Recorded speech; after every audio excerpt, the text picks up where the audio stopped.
Bonjour et bienvenue à cet épisode de Retour sur l'investissement présenté par le Collège MREX. Je m'appelle Nicolas Ray, je suis PDG de MREX et également professeur au Collège MREX. Aujourd'hui, je reçois Ghislain Octeau-Piché et Gabriel Dupuis, deux investisseurs qui sont assez jeunes, mais qui sont très inspirants puis qui avancent à grands pas. On va parler d'acceptabilité sociale, d'investir dans des petits marchés et pas nécessairement proches de chez soi. Puis, on va également parler de partenariat et comment structurer ces investissements comme étant un entrepreneur et non pas un simple investisseur. J'espère que vous allez apprécier cet épisode. Je vous invite à l'écouter ou à la visionner jusqu'à la fin. Bonne écoute.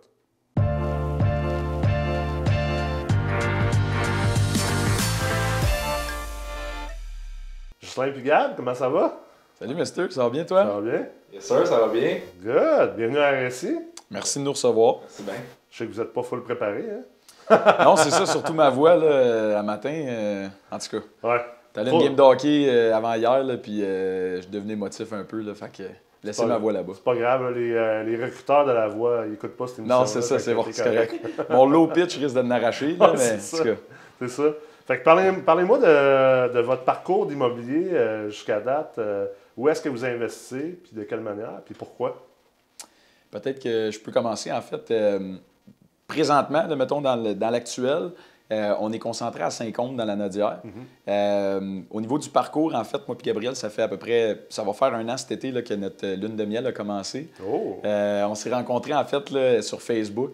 Je dis à la blague là, souvent qu'on s'est rencontrés sur Tinder. C'était un peu le même concept. Là. Il avait mis une promesse d'achat à vendre. Il avait fait une promesse d'achat sur un gros terrain qui était à subdiviser. Puis il l'a mis à vendre sur Facebook. Puis j'étais dans un moment où est-ce que j'étais dans le processus de vendre mon autre entreprise. Puis je voulais me diriger dans l'immobilier à temps plein. J'ai été courtier immobilier pendant 8 ans aussi. Fait que là, je voulais faire de l'investissement. Puis le terrain, subdivision, chalet, c'était bien trendy. Fait que ça m'intéressait. Puis j'ai croisé sa promesse d'achat sur Facebook. Fait que finalement, on s'est mis à jaser. Puis au final, j'ai acheté sa promesse d'achat. Mais le plus important dans cette transaction-là, c'est que je l'ai acheté lui avec. Ah ouais? Fait que c'est ça qui était cool. Puis là, après ça, on a fait ce premier deal-là ensemble parce qu'on l'a gardé dans le deal. Puis là, il y a eu une autre opportunité à Saint-Côme. Je n'étais jamais allé à Saint-Côme. Là, moi, j'étais à Vaudreuil, je suis dans l'ouest de l'île de Montréal. Fait que c'est à peu près 1h50 de chez nous. Puis on s'est déplacé là-bas, on est allé voir la terre. C'est un autre projet de subdivision pour faire du terrain pour du chalet locatif. À Saint-Côme, là, justement, il y a certains secteurs qui permettent la location court terme. Puis finalement, on a décidé de faire le deal ensemble. Puis écoute, on est deux émotifs. Là. Fait que c'est pour ça que ça prendra un rationnel dans l'équipe. En tout cas, on pourra, si jamais il y en a qui nous écoutent, qui sont plus rationnels, là, peut-être que ça pourrait bien fitter dans l'équipe. Mais on s'est excités. Puis finalement, on a fait une autre acquisition, puis une autre, puis une autre. Puis on travaille conjointement avec ce que la municipalité a besoin, puis on essaye d'être à l'écoute le plus possible pour faire du développement durable, pas juste environnementalement parlant, mais aussi économiquement parlant. Puis, tu sais, on veut contribuer à la main-d'œuvre, on veut créer des logements abordables aussi, on veut s'assurer que, tu sais, le Saint-Côme, c'est un village, là, tu sais, en bout de ligne, fait que ça garde son charme, puis en même temps que les résidents permanents gardent leur quiétude, puis qu'ils ne se fassent pas, tu sais, brimer trop, justement, leur environnement paisible par le tourisme. Fait que, tu sais, on va essayer de faire pousser les deux conjointement, au final. Fait que c'est pour ça qu'on a décidé vraiment de se concentrer à Saint-Côme. Fait que on est déjà seté pour plusieurs années à venir, mais on veut continuer d'explorer différentes avenues, puis comment, justement, on peut faire en sorte que notre développement soit le plus durable possible dans le temps. Fait que Gab, c'est toi qui es le gars de Saint-Côme, de ce coin-là. Moi, mes parents sont à Saint-Côme. Je me cherchais, les premiers terrains que j'ai trouvés à Saint-Côme, je me cherchais un chalet, justement, juste pour moi, un terrain, me construire. J'ai trouvé une opportunité, j'ai fait une subdivision, j'ai vendu ça. Puis j'ai dit, ouais, Saint-Côme, ça pogne. Fait que on a trouvé un autre terrain, une terre, que là, c'est là que je l'ai approché. Ça, on a trouvé un autre jour de Noël, une très belle mise en marché. Ouais. Fait qu'on a trouvé, on a retrouvé celle-là après. Puis là, on commence à se faire connaître un peu par-ci, par-là, là-bas. Fait que on se fait approcher maintenant par peu importe qui. Là, j'ai une terre à vendre, je connais quelqu'un qui a une terre à vendre. Fait que c'est ça, je pense, c'est important. Puis de bien se faire connaître aussi. Là. Fait que de la bonne façon. Puis comme tu disais, c'est vraiment de. Là, ça commence à sortir là, notre projet. Puis, le monde commence à être au courant. Puis c'est sûr qu'on voit toujours des mauvais commentaires. Toujours Airbnb. Puis c'est plus ou moins mal vu avec les résidents là-bas. Mais on peut pas trop en parler non plus quand que c'est pas concret de ce qui s'en vient. Mais on on veut essayer de trouver aussi une façon de leur faire comprendre que c'est pas juste ça qui s'en vient. On veut pousser la municipalité, mais pour les résidents aussi, là, du logement abordable, du logement social, logement pour les personnes âgées. Fait que l'important, c'est vraiment, comme Justin disait, de créer une infrastructure autour de ce qu'on veut faire. C'est pas juste pour créer un quartier de Airbnb puis faire descendre la municipalité pour monter les touristes. Ouais. Il y a une couple de directions intéressantes dans lesquelles je pense qu'on pourrait aller dans la discussion. Mais la première par laquelle je vais commencer, c'est le fait d'investir dans un petit endroit. Vous investissez essentiellement dans un marché que je qualifierais de tertiaire. Je pense que souvent, les deux directions de facto que les investisseurs ont tendance à prendre, c'est soit d'aller vers les grands centres. C'est comme n'importe qui est à 1 heure de Montréal, généralement, est comme « Ah, je vais investir à Montréal ». Même chose un peu à Québec, puis à Gatineau, Ottawa. Puis, ou l'autre manière, c'est comme « Je vais investir juste proche de chez moi ». C'est comme « Je vais investir en dedans le fameux 25 minutes proche de chez moi, là, avant que l'Internet existait, puis Zoom existait et tout ça. Là. Mais je trouve ça intéressant que vous avez choisi à la fois un marché tertiaire, puis oui, il y a une connexion avec tes parents, mais d'aller vers un marché tertiaire au lieu d'un marché primaire, puis aussi du fait que, on en parlait dans une retraite de la Meurthe, là, c'est pas à côté de chez vous non plus. Là, non, exact. Même moi, c'est à 1 heure. Même toi, c'est ça, c'est à 1 heure, c'est ça, t'es plus proche, puis c'est à 1 heure. Fait que c'est quoi les avantages et les désavantages d'investir justement à la fois dans un marché tertiaire, puis aussi à la fois dans un marché dans lequel vous n'habitez pas ou vous n'êtes pas nécessairement proche de là? Moi, je dirais que, en fait, ce qui m'a vendu, là, c'est vraiment le vibe puis l'expérience autour de ça. Notre business est vraiment axé sur créer une expérience globale. Fait que ça veut dire qu'on ne veut pas créer une expérience pour une personne au détriment d'une autre. Puis quand je suis arrivé là-bas, ça me donnait l'impression qu'on était en mesure d'avoir un impact sur le village, là, en fait, le noyau villageois, les gens qui sont de là-bas, puis les gens qui veulent s'établir là-bas avec l'étalement urbain. Puis je voyais cette opportunité-là, mais je te dirais au-delà même de l'opportunité puis le côté financier qui vient avec tout ça, parce qu'évidemment, tu sais, on est là pour faire de l'argent aussi. Fait que c'est sûr qu'on ne se cachera pas ça, mais c'était le vibe, c'était tout le moment dans ma vie où est-ce que j'étais rendu.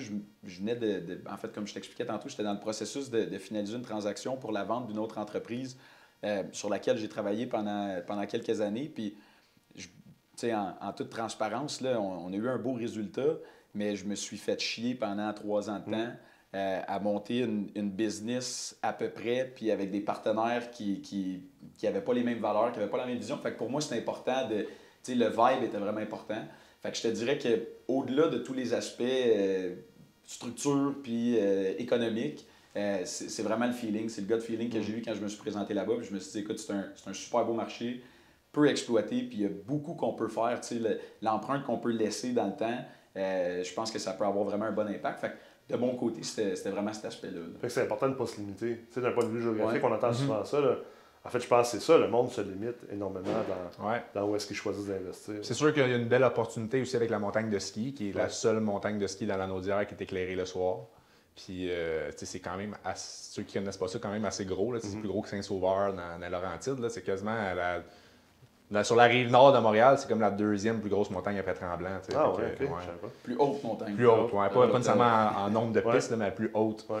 Fait que c'est vraiment une belle montagne. Fait que c'est sûr que c'est un bel attrait qui pour envelopper, qui nous aide à envelopper ça. Puis, fait que ça, c'est vraiment la région. C'est un bon moteur de développement. Oui, clairement. Exact. Je pense que l'autre affaire aussi qui est intéressant dans les petits endroits, puis moi je commence à le connaître aussi, je suis en train de développer un terrain dans un endroit semblable, on en a parlé, mais c'est que tu parlais d'impact, puis c'est beaucoup plus facile, on s'entend, pour un petit joueur. Puis nous constatons tous, tout le monde qui passe au RSI, on est tous des petits joueurs, on n'est pas des groupes Mac, on n'est pas des milliardaires, on n'a pas des milliards non plus. C'est beaucoup plus facile d'avoir un impact dans un village de 5 000, 10 000 personnes ou même une ville de 150 200 000 personnes qu'à Montréal ou qu'au final, le Grand Montréal, c'est rendu, je pense, 4,5 millions. C'est pas mal plus simple d'avoir un impact d'un. Je pense qu'il y a beaucoup je pense que tout entrepreneur, à la base, veut avoir un impact qui est comme en dehors de juste soi-même puis de son ego. Je pense que ça, c'est quelque chose qui drive beaucoup les investisseurs immobiliers et les entrepreneurs.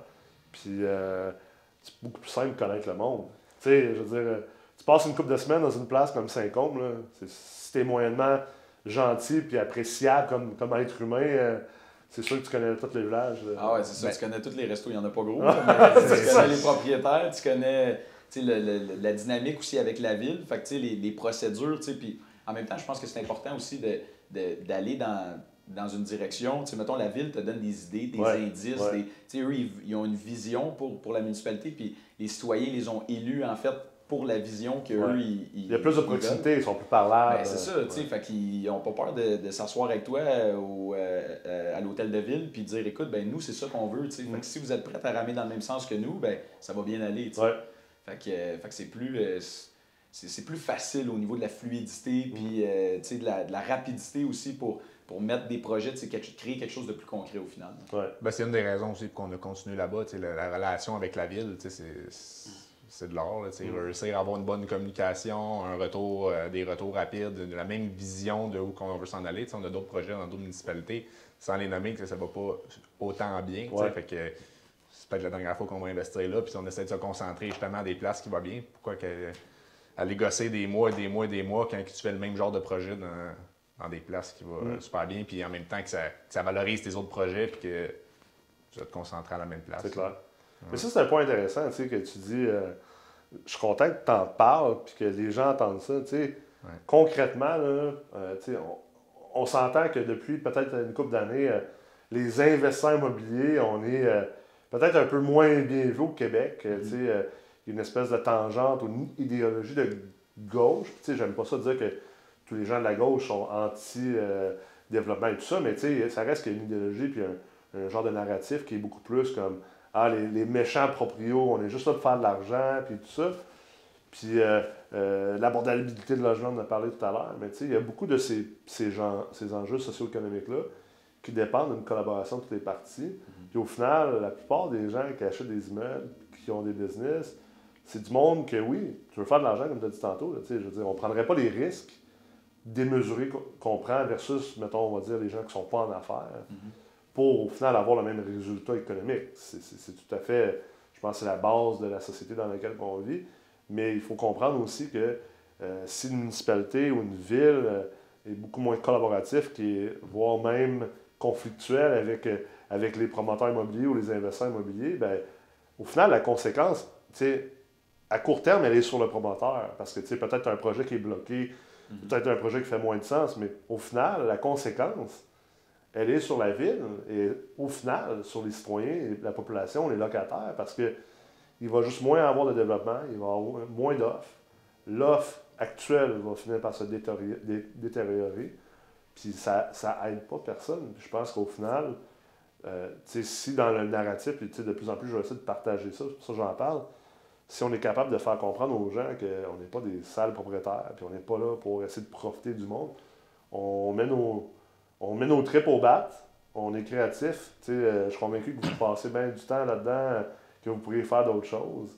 Puis le but, c'est de faire quelque chose de bien. Tantôt, vous en avez parlé, l'aspect communautaire, l'aspect impact. Je pense de plus en plus des investisseurs immobiliers, et surtout la génération plus jeune, là, comme nous, on est beaucoup plus sensibles à ça. Ben, tu veux le faire de la bonne façon, puis c'est valorisant aussi. Je veux dire, si tu regardes ça vraiment juste côté individu, là, juste pour moi, oui, c'est sûr que c'est valorisant d'avoir un impact qui est positif.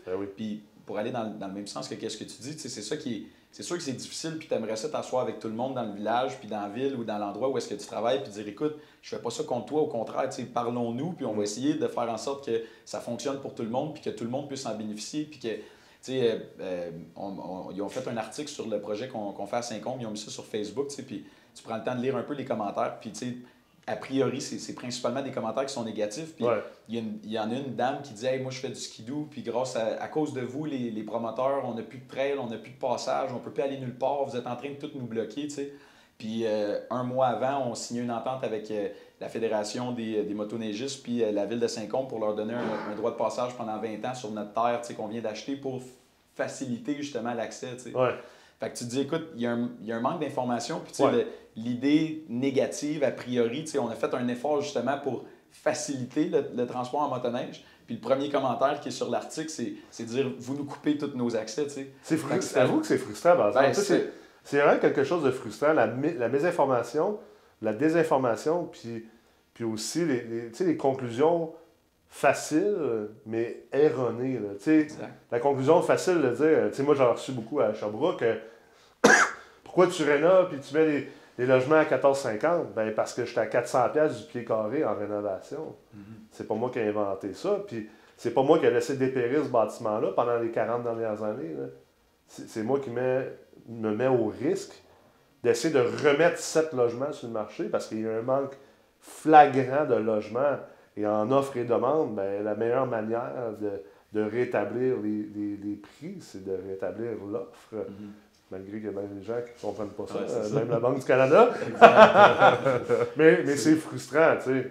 Puis je pense qu'il y a beaucoup de monde qui doivent écouter l'épisode en ce moment, qui doivent être heureux d'entendre qu'ils ne sont peut-être pas les seuls à vivre ça. Là. Exact. Puis je pense que, tu sais aussi, c'est dur pour quelqu'un qui n'est pas là-dedans, qui le regarde qui est désinformé en partant, qui entend des articles aux nouvelles, les rénoviction. Puis, c'est tout le temps, c'est ça qui vend des journaux. Là. C'est tout le monde l'hyperbole, est au courant. Mais cette personne-là qui, a priori, justement, va aller mettre des commentaires négatifs, nous, on est dans le début de notre développement. Fait que j'ai l'impression que c'est peut-être la partie la plus difficile où est-ce que c'est plus complexe d'éduquer les gens parce qu'ils ne voient rien de tangible. Eux, ils voient juste des arbres qui se font couper, bien là, on nuit à l'environnement. Oui, mais attends de voir les projets qu'on va faire justement pour contribuer au bon développement puis que ça se fasse de façon durable, puis environmentally friendly, puis tous les aspects qui vont être développés. Fait une fois qu'on va être plus avancé dans le projet, j'ai l'impression que l'acceptation sociale va être plus facile. En tout cas, c'est peut-être que je me trompe, tu es mieux placé pour le savoir parce que tes développements sont plus avancés, mais j'ai l'impression que c'est peut-être la partie d'éducation qui va être un petit peu plus complexe, et surtout au début. C'est sûr qu'il y a une grosse partie d'éducation. C'est très lourd. Puis dans bien des cas, on part de très loin. Hein, je veux dire, même les gens, plusieurs personnes en économie, l'économie, on pense que c'est une science, les sciences économiques, mais c'est pas une science. C'est une science humaine, en fait, l'économie. C'est pas vrai que c'est de la mathématique, puis de la science physique, puis de la médecine. C'est une science plus douce, une science humaine. Puis il n'y a pas de, il y a pas d'absolu, là. Puis même à l'intérieur de l'économie, ce qu'on dit un économiste, il y a un grand éventail d'écoles d'économistes. Tu as les Autrichiens, tu as les monétaristes, tu as les comportementalistes, tu as les keynésiens, puis ils ont toutes une vision très différente de l'économie. Puis si on a de la misère juste à emmener des gens qui ont des maîtrises puis des doctorats à l'université là-dedans, c'est sûr qu'il y a une méchante éducation pour Ginette qui habite à Saint-Côme qui est outrée parce que là, elle ne peut pas passer sur tel terrain puis ça traite le skidoo. C'est compréhensible. Je pense que comme promoteur, en tout cas, moi, la manière dont je l'approche, c'est de juste essayer de faire comme regarde. Ça donne rien de se frustrer par rapport à ça parce que c'est de la haine ou c'est des affaires qui sont juste mal placées. Puis comment tu peux en vouloir à quelqu'un qui est comme... Elle a juste pas le contexte. Fait que, le plus blesse que tu peux faire, c'est de dire on prend le temps puis on va essayer de t'expliquer le contexte. Puis après ça, si la personne veut continuer dans son idéologie et ses croyances, mais c'est ça qu'on se disait. C'est un peu difficile aussi. Tu aimerais leur répondre dans le fond de toi, mais en même temps, tu veux pas non plus parce que ça va juste escalader. Si t'embarques là-dedans, il faut que tu sois prêt à aller en ligne. Moi, je l'ai fait. Faut que tu restes professionnel aussi. Je l'ai fait il y a 2 ans sur des articles de la tribune à Sherbrooke, puis finalement, j'ai dû passer 45 heures à répondre juste sur le Facebook de l'article. Mais j'ai pris la peine de répondre à tout le monde. Puis, ça l'a quand même vraiment aidé, mais ça l'a demandé une énergie incroyable. Moi, j'ai une plume aussi, j'aime ça écrire, je suis très à l'aise avec ça. Puis, au final, ça m'a pas empêché de me faire varloper 8 mois plus tard là, dans les médias. Là, fait que là, tu fais comme, j'ai-tu tout fait ça pour rien? Au final, non, parce que tu as la conscience tranquille, puis au final, tu sais ce que tu fais, puis tu sais que c'est bien ce que tu fais, puis que tu n'es pas en train de faire de mal à personne, mais des fois, on a l'impression que c'est un peu une bataille perdue. C'est ça. Tu sais que souvent, ça va être tout le temps perdu, fait que en même temps, tu te dis, ça vaut même pas la peine d'embarquer là-dedans. Mais c'est une nice ligne. Tu ne peux pas non plus juste comme faire... Je m'en fous parce que les promoteurs qui font ça, on le voit là, d'ailleurs à Sherbrooke, il y a un promoteur en ce moment qui prend un peu le je m'en fous de vous autres, c'est mes affaires, puis ça, je pense que c'est la pire chose à faire, là, de se mettre à dos Tu veux pas qu'on s'arrête mettre à dos non plus Non. la ville. puis les Non, gens. c'est ça, faut que tu... Puis je pense que c'est ça, c'est trouver un juste milieu. Puis des fois, tu sais, en bout de ligne, tu penses qu'il y a quelque chose qui est bon, Ouais. puis en bout de ligne, si tu le réétudies pas ou si tu le réévalues pas, ben peut-être que tu t'en vas pas dans la bonne direction Ouais. parce que toi, tu penses que c'est ça qui est bien pour les citoyens, mais si eux, ils veulent d'autres choses, tu sais, en bout de ligne, peut-être que tu peux être plus à l'écoute puis te réaligner. Absolument. Fait qu'il y a une portion aussi d'ego là-dedans, qui Ben est oui, comme dans c'est tout, clair. qui est comme, tu sais, je suis ouvert, je vais t'entendre, exprime ton argument de la bonne façon, puis si ça fait du sens, ben, je vais l'explorer puis je vais l'analyser. Tu sais, ça se peut que je le tasse, là. Mais au moins, tu sais, si tu es à l'écoute, ben, ça t'ouvre peut-être des meilleures opportunités que ceux sur lesquels tu travailles présentement aussi. là. Absolument, absolument. Côté partnership, c'est un peu l'autre direction que je vais aller tantôt parce que t'en as parlé, puis tu sais, votre partenariat s'est fait à partir de Facebook Tinder, Ouais, essentiellement, exact. puis d'une session de promesse d'achat. C'est quoi le processus? Comment vous avez vécu ça, tu sais, de vous associer ensemble? Ça a dû quand même se faire rapidement. Ça s'est fait vraiment avec une fluidité. On n'a pas eu notre première chicane de couple encore. Non, c'est ça l'aide. Ok, c'est Ça, bon. on est mais- encore sur notre lune de miel. Là. Mais je te dirais que ça s'est fait de façon très fluide. Puis, tu sais, comme je te disais tantôt, puis je ne veux pas rentrer dans les détails à pu finir, mais j'étais comme pris dans un partenariat qui était malsain. Ouais. Puis je m'en rendais même pas compte quand j'étais dedans. Là, Ouais. tu sais, mais puis quand j'ai réussi à me détacher de ça, là, ça a été le plus gros fardeau qui m'a été enlevé. Mhm. Puis, tu sais, c'est comme quand tu sors d'une relation de couple, là, puis ta blonde, elle t'a trompé, puis là, tu veux te protéger, puis t'es comme, tu sais, t'es plus fermé, puis tu fais attention, puis je me remettrai pas en partenariat avec personne, puis tu sais, tu gardes tes émotions pour toi. T'amènes puis- à faire d'autres erreurs, ben, finalement. c'est ça, exactement. Tu sais, fait que j'étais un petit peu dans ce mood-là. Puis je te dirais que tu sais, quand j'ai acheté sa promesse d'achat, je m'en allais pas là pour le rencontrer, je m'en allais pas là pour créer un partenariat ou rien de ça. Tu sais, je m'en allais là pour me créer une opportunité au final. Puis quand je l'ai rencontré, puis on s'est mis à jaser, je me suis mis à triper dessus, là, tu sais, dans le bon sens du terme. Là, Ouais. mais je me suis dit, crème, ce gars-là, il n'a pas de l'air stressé de rien. Moi, je suis là, mais j'essaie d'aller vite, je me cause du stress à côté. Tu sais, il faut que ça se passe, il faut que ça arrive. Je suis dans 150 000 places différents. Lui, il y a 6 mois, il avait 5 000 dans son compte. Il a fait, tu sais, 4-5 transactions, il est rendu millionnaire. Puis là, je suis là, il y a quelque chose que je comprends pas. Là. Moi, je me fends le cul. Ah. Fait que là, je dis, OK, ben, tu sais, encore une fois, tu sais, tasse ton ego, pose-y des questions, puis essaie de voir, tu sais. Puis finalement, ça a été... Il a compris de quoi j'ai pas compris. Il comprend quelque chose que je comprends pas. Là. Pourquoi Ouais. lui, il n'a pas de l'air stressé, puis il fait de l'argent, puis moi, je suis stressé, puis je m'en mets par-dessus. Fait que, puis au final, tu sais, comme ça fait même pas un an qu'on se connaît, j'ai l'impression qu'on est levé cochon ensemble, puis que ça Ah ouais. fait depuis qu'on est tout petit qu'on se connaît, tu sais, puis la fluidité est vraiment là, puis c'est le plus beau cadeau que je pouvais me faire, c'était de m'ouvrir, puis de, tu sais, justement, d'entrer dans cette aventure avec Ouais. lui, puis à date, c'est extraordinaire. Là. Fait que la complémentarité, c'est que tu as vu Ah, des choses c'est- que toi, tu n'avais pas. Toi, tu as vu Exactement. des choses de ton bord. Ben, c'est aussi. qu'on est la même personne par rapport au mindset, Ouais. mais on a carrément 2 champs d'expertise différents. Fait qu'on se complète vraiment sur ça, mais au moins on va toujours dans une direction. Ouais. Fait que tu sais, pour ça, c'est vraiment parfait. Puis tu sais, côté partenariat, tu sais, on a commencé, tu sais, on commençait des projets, on ouvrait une compagnie pour un projet, on se mettait associés dans la compagnie puis tout. Puis à un moment donné, à force de toujours faire ça, on s'est dit, ça devient compliqué aussi, tu sais, Ouais. commencer à engager du monde, qui paye le monde, c'est Ouais. dans chaque compagnie. Fait que là, dernièrement, on a ouvert notre compagnie à nous deux, puis toute notre payroll va être là-dessus puis tout, puis que cette compagnie-là va chapeauter tous nos autres projets. Fait que côté partenariat, ça a été là-dedans, puis on a décidé de se mettre de se plonger là-dedans direct, fait qu'on peut plus se séparer. Puis, Ouais, puis ça va vite, là, tu sais, tu le sais, toi aussi, Ouais. les semaines se transforment en mois, les mois se Ah oui. transforment en années, puis tu sais, on a formé Groupe Sierra, ça fait... on a eu un mois l'idée et de demi, Groupe 2 Sierra, mois, tu sais. ça fait Ça fait- un mois et demi. C'est ça, 1 mois et demi, 2 mois qu'on travaille là-dessus, puis tu sais, on a l'impression qu'on a toujours eu cette boîte-là, puis Ouais, que, ouais. tu sais, écoute, c'est formidable parce que tout le monde rentre dans le même sens, on est bien entouré, on est privilégié d'avoir une bonne gang, puis, tu sais, en bout de ligne, c'est la clé. Ouais. Puis il faut que tu aies des valeurs qui s'alignent. Puis on l'a fait justement dans Meurthe. Puis ça a été un immense rappel pour moi, là, tu sais, la première cohorte, comment que. Tu sais, des fois, c'est au bon moment, puis le mindset, puis le changement que ça a fait. En fait, c'est après cette cohorte-là qu'on a décidé de s'asseoir, puis qu'on a dit, OK, là, il faut qu'on structure nos affaires ouais, adéquatement. ok.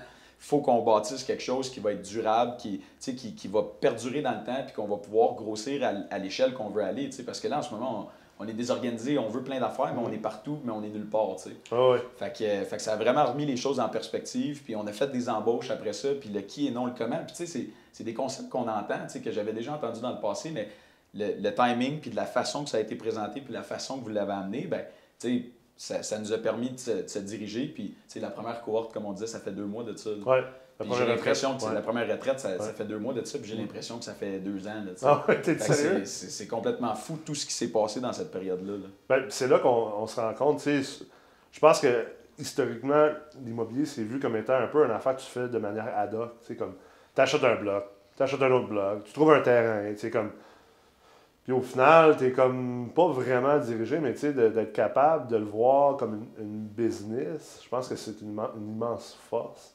Parce que ça devient aussi c'est pas toi qui travailles juste comme pour utiliser l'outil, mais tu travailles à monter un outil qui va te servir au final. Tu sais, c'est une manière complètement différente d'approcher les choses. Là, tu sais. Ouais. Ça permet aussi faut que tu te concentres sur tes forces. Hein. Exactement. Je sais qu'il y a bien des gens qui sont de l'école d'essayer d'améliorer leurs faiblesses. Moi, personnellement, toutes les fois que j'essaie de faire ça, je trouvais ça juste plate, frustrant. Ben, c'est ça. Ta faiblesse, souvent, t'aimes pas la faire. Non, c'est ça. Fait que trouve quelqu'un qui est fort là-dedans ou trouve un outil qui va faire en sorte que tu n'auras pas besoin de le dévoiler, cette faiblesse-là, essentiellement. Là. Ça vient aussi peut-être un peu de la culture qui t'a été enseignée quand tu grandis. Moi, j'étais un petit peu, justement, là, quand on parlait de force et faiblesse, Ouais. là, lui, il est justement de la culture, son mindset, c'est OK, dans quoi je suis bon, je vais mettre l'emphase là-dessus, puis comment je peux déléguer, puis aller chercher les ressources le plus possible.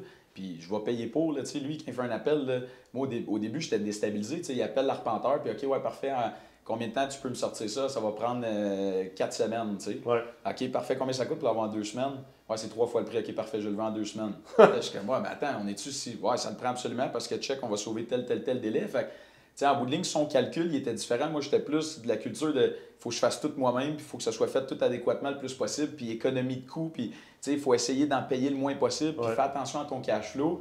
Mais à un moment donné, ça devient pratiquement maladif. Là, mon père, il a un petit peu ce mindset-là aussi. Fait que ça vient de. Lui, il vient de l'Abitibi. Son père, il était bûcheron. Il gagnait 1 pièce par jour à bûcher du bois à hache. Là, fait que lui, après ça, il est venu à Montréal. Mais tu gardes tout le temps un petit peu ce mindset-là. Fait que de défaire des vieux patterns puis de repartir une nouvelle roue, des fois, ça peut être. Tu sors de ta zone de confort. Ça peut être inquiétant ou tu peux tomber dans un sentiment d'insécurité.